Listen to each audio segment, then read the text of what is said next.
When you have dates set with your school, it's time to start thinking about the simulation.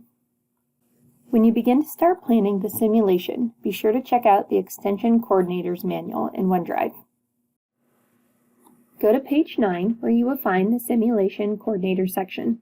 This goes through and tells you a little bit about each booth, gives you a checklist of what to do, how to recruit volunteers, and other information you might find helpful.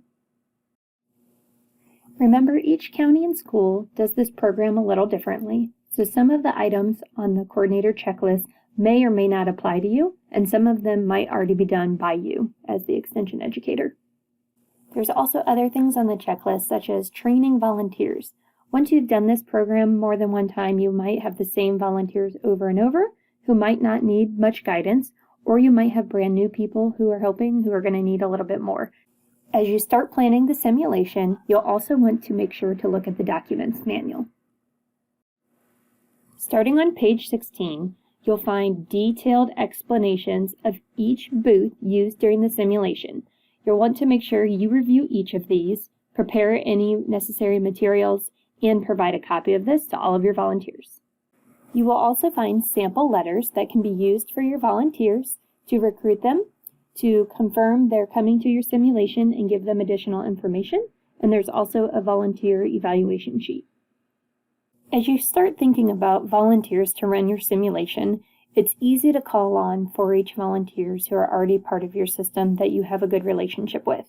However, we use them a lot, so start thinking about new relationships you can build, maybe outside of the volunteer system. They do not have to be Ohio 4-H volunteers to work our simulation, so in the past, we've done things like team up with car dealerships, credit unions, job and family service. Really, anyone in our community who has an interest in helping youth would be great for this opportunity.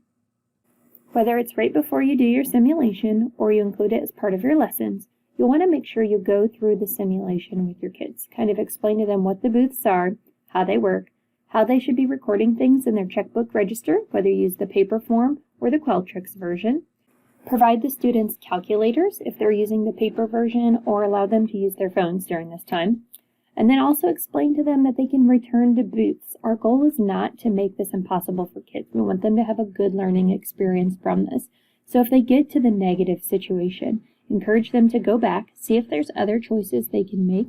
And then if they still can't do that, they need to check out the financial aid booth. The financial aid booth is the only booth in the simulation that is not required to attend. You should now be ready to run your first real money, real world program. It's definitely daunting your first time, so if you still feel nervous, I encourage you to reach out to your surrounding county educators, see if they have any advice or if you can watch one of their programs.